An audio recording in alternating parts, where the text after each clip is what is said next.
Windows 10 হোক বা 11 হোক, পার্মানেন্ট ভাবে যদি আপনি আপডেট আপ করতে চান, সমস্যার সমাধান করতে পারবেন, উইন্ডোজ আপডেটের সমস্যার সমাধান করতে পারবেন। কারণ পিসিতে রাইট বাটন ক্লিক করে ম্যানেজ অপশনে চলে আসুন। আসার পরে এখানে সার্ভিস এন্ড অ্যাপ্লিকেশন আছে। যদি এই অপশন না পান তাহলে একদম নিচে দেখেন সার্ভিস এন্ড অ্যাপ্লিকেশন লেখা আছে। এখানে আসার পরে এই যে সার্ভিস অপশন,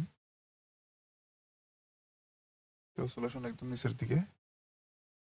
পরে এখানে উইন্ডোজ আপডেট আছে, রাইট বাটন ক্লিক করে প্রপার্টিজ এখানে আপনি ডিসেবল করে অ্যাপ্লাই ওকে।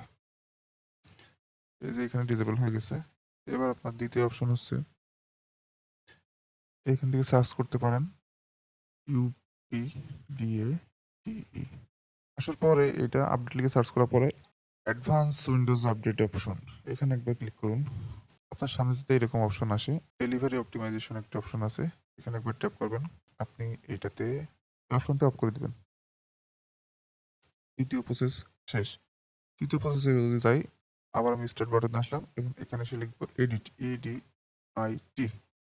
এটার পরে দেখেন এডিট গ্রুপ পলিসি আছে, এডিট গ্রুপ পলিসি এই অপশনটিতে একবার ট্যাপ করুন। এই অপশনে ট্যাপ করার পরে আমাদের সামনে একটা এরকম ইন্টারফেস আসবে। তো আমরা এই যে এখানে অ্যাডমিনিস্ট্রেটিভ টেমপ্লেটে যাব, যাওয়ার পরে উইন্ডোজ কম্পোনেন্ট, এবার এখানে চাপ দেওয়ার পরে অনেকগুলো অপশন আমাদের সামনে চলে আসবে। আমরা নিচের দিকে চলে আসবো। আসার পরে উইন্ডোজ আপডেটে ক্লিক করলাম এবং আপনার যদি উইন্ডোজ 10 হয় হয়তো বা ওখানে অপশন কিছু কম পেতে পারেন, অথবা যদি আপনার উইন্ডোজ 11 হয় তাহলে আমি যেরকম ভাবে দেখাচ্ছি এরকম ভাবে প্রসেসে আপনি করতে পারবেন।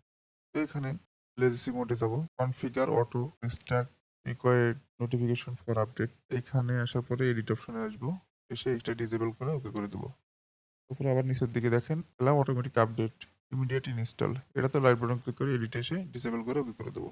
জাস্ট এখানে এই দুটো কাজ শেষ। এখানে যদি আপনার কোনো অপশন না থাকে আপনার এখানে নাড়ার দরকার নেই। তো এখানে ম্যানেজ অ্যান্ড ইউজার এক্সপিরিয়েন্স আসতে পারেন। আসার পরে কনফিগারেশন অটোমেটিক আপডেট, এখানে রাইট বাটন ক্লিক করে এডিট ডিসেবল ওকে। তো এই দুটো অপশনে আর কিছু করার দরকার নেই আপনার। এই যে ইনেবল অপশনাল আপডেটে এটা এডিট করে আপনি এখান থেকে ওই করে দিতে পারেন।